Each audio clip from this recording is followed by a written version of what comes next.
Assalamualaikum teman-teman semua, ketemu lagi dengan Mas IM.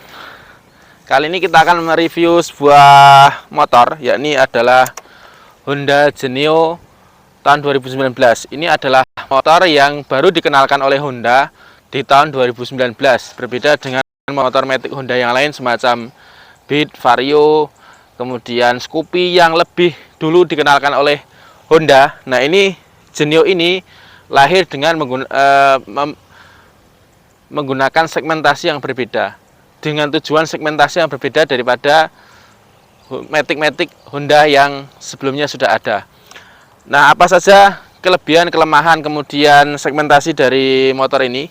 Salah satu motor yang menurut saya unik ya, diposisikan antara matic Beat dengan Honda Scoopy. Nah, simak video ini sampai akhir, jangan lupa like, subscribe, nyalakan loncengnya bagi yang belum. Jangan lupa di-share apabila dirasa video ini bermanfaat, agar semakin banyak teman-teman yang tahu tentang matic Honda bernama Genio.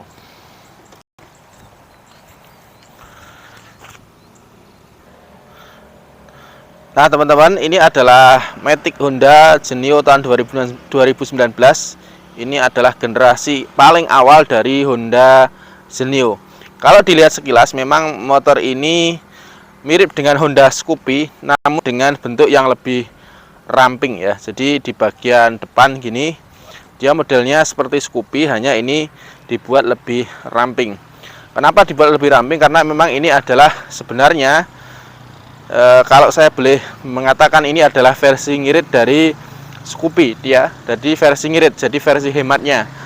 Dan motor ini diposisikan antara Honda Beat dengan Honda Scoopy. Kalau Honda Beat itu katakanlah di harga barunya sekitar 18 jutaan, kemudian Honda Scoopy itu di antara sekitar 21 sampai 22. Nah, Honda Genio ini di harga kurang lebih 19 sampai 20 juta. Jadi memang posisinya mengisikan kekosongan harga antara Honda Beat dengan Honda Scoopy. Nah, untuk fitur-fiturnya bisa kita lihat ya. Untuk yang tahun 2019 ini, starternya dia sudah ISP, jadi senyap, tidak berbunyi. Cuma ini kalau untuk menghidupkan harus ditarik handle rem bagian kiri ya, jadi harus begini, kemudian di starter. Nah, ini saya nggak bisa mempraktekkan karena sedang pegang kamera. Sebentar, saya praktekkan ya, semoga tidak jatuh kameranya. Kita posisikan di tempat aman dulu. Nah, coba kita nyalakan. Nah, nyala. Dia starternya sudah ISP, senyap ya, jadi tidak ada suara bletak-bletak seperti matic di Honda di awal keluarnya. Kemudian cuma ini belum dilengkapi dengan ISS ya, idling stop sistemnya belum ada, jadi dia belum dilengkapi dengan ISS. Kemudian untuk rem dia sudah kombi brake, jadi sekali di rem kanan otomatis yang kiri juga rem, dan begitu juga sebaliknya. Kemudian untuk LED lampu depannya dia sudah full LED ya, baik kemudian yang ini yang bawah maupun yang atas ya, high beam dan low beamnya. Cuma untuk ratingnya dia masih menggunakan bohlam biasa. Nah, itu untuk kemudian di bagian speedometer ini yang sangat minimalis ya. Speedometernya itu hanya dibekali dengan speedometer Sautrit gitu ya. Sautrit itu bahasa Indonesianya apa ya, kecil sekali, yang menampilkan ini speed, kemudian ini odometer, kemudian ini ada full meter. Cuma itu toh, jadi kayak sangat minimalis sekali untuk speedometernya. Dan jadi lingkaran ini di sini ada indikator rating, kemudian lampu atas, kemudian ada engine check ya. Cuma itu toh. Kemudian untuk bagasinya seperti ini.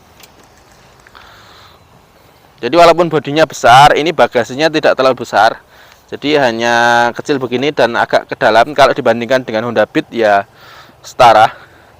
Cuma ini kelebihannya kalau dibandingkan Honda Beat, untuk joknya ini berasa lebih lebar ya. Jadi otomatis dari segi kenyamanan kalau dipakai untuk cowok berboncengan jarak jauh apalagi, ini jelas lebih nyaman dibandingkan Honda Beat ya. Karena ini joknya lebih lebar.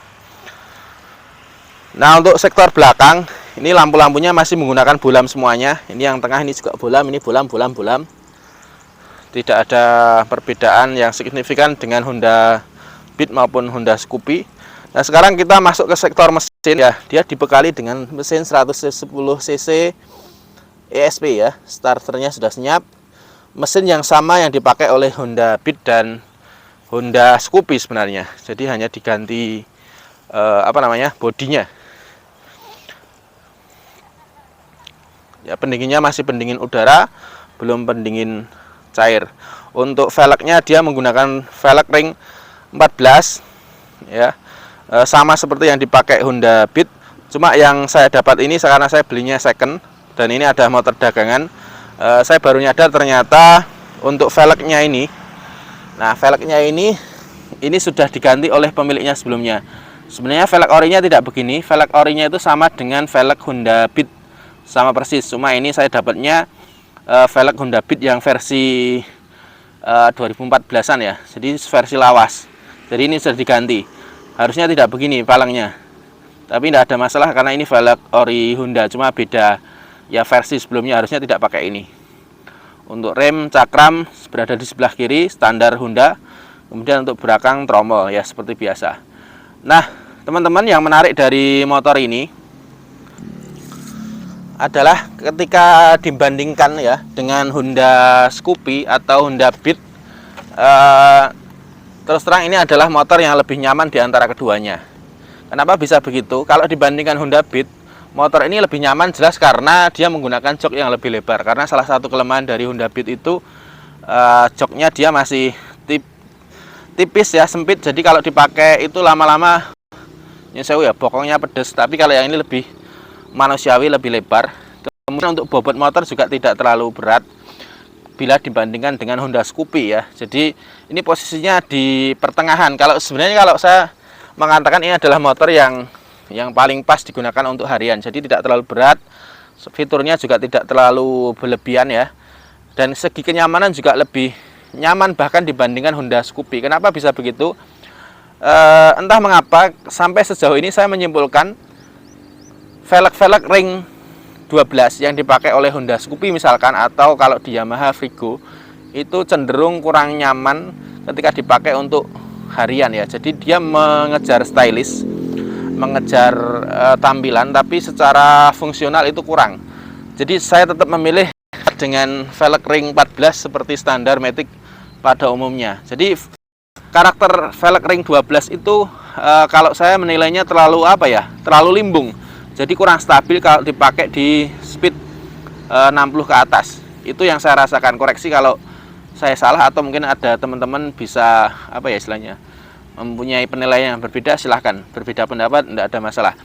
Nah, sementara yang Honda Genio ini di versi yang tahun 2022 yang paling terbaru, dia justru velgnya sudah di-upgrade juga ke ring 12 seperti yang dipakai di Honda Scoopy. Nah, sekarang cuma masalahnya saya belum pernah test ride ya, jadi bagaimana rasanya saya belum bisa berkomentar banyak. Tapi secara kesimpulan saya lebih memilih menggunakan velg ring 14 seperti yang digunakan di Genio generasi awal ini.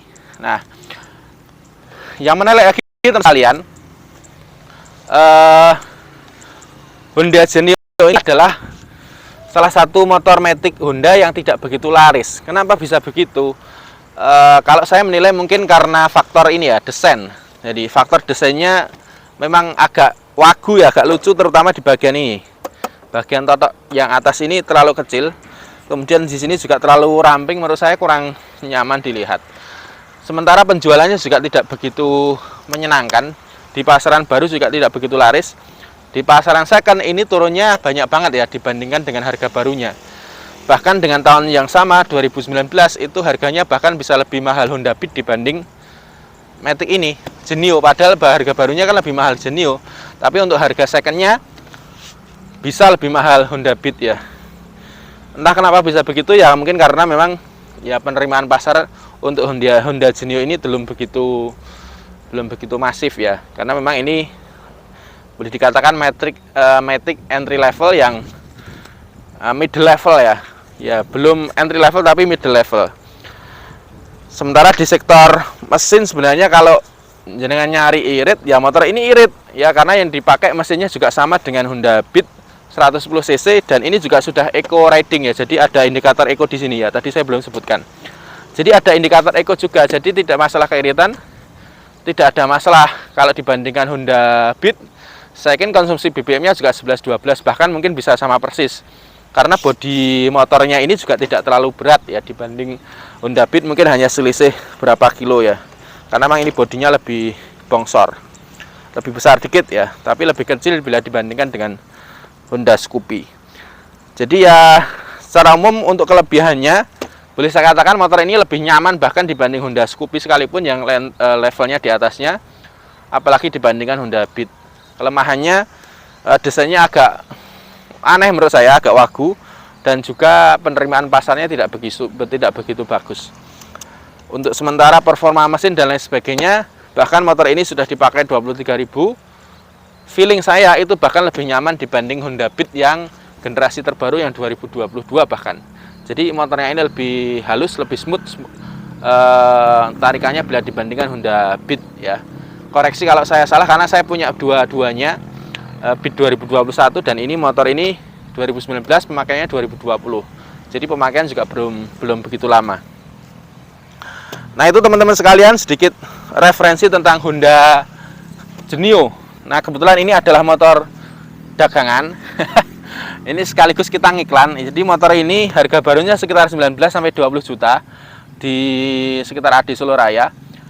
Baru dipakai 2 tahun, ini motor ini sudah turun sekitar ya 4,5 juta. Jadi ini motor kita tawarkan 15,5 juta ya, bisa kurang dikit banget, paling untuk nego transport saja. Kondisinya insya Allah masih bagus, hanya velgnya ini sudah diganti velg Honda Beat yang tahun sebelumnya. Jadi harusnya tidak pakai velg ini, tapi ini velgnya ori juga, cuma di downgrade ke versi sebelumnya. Tapi saya kira secara penampilan malah justru lebih gagah velg ini dibandingkan velg yang bawaannya. Alasan kayak gitu ya, bakul ya. Oke, begitu teman-teman sekalian sedikit referensi dari saya terkait Honda Genio tahun 2019, pemakaiannya 2020. Ini adalah generasi awal dari Honda Genio. Jadi Honda mengeluarkan motor yang sama sekali belum ada sebelumnya ya, dan baru diluncurkan 2019, dan saat ini 2022 sudah ada sedikit facelift terutama di bagian velg ya. Yang keluaran terbaru sudah menggunakan velg ring 12, sementara yang versi ini masih menggunakan ring 14. Kalau mau di upgrade bisa plug and play ya, jadi bisa saja ini langsung diganti ke velg ring 12 yang sama yang dipakai oleh Honda Scoopy juga. Begitu kurang lebihnya, mohon maaf, sampai ketemu di video berikutnya. Wassalamualaikum.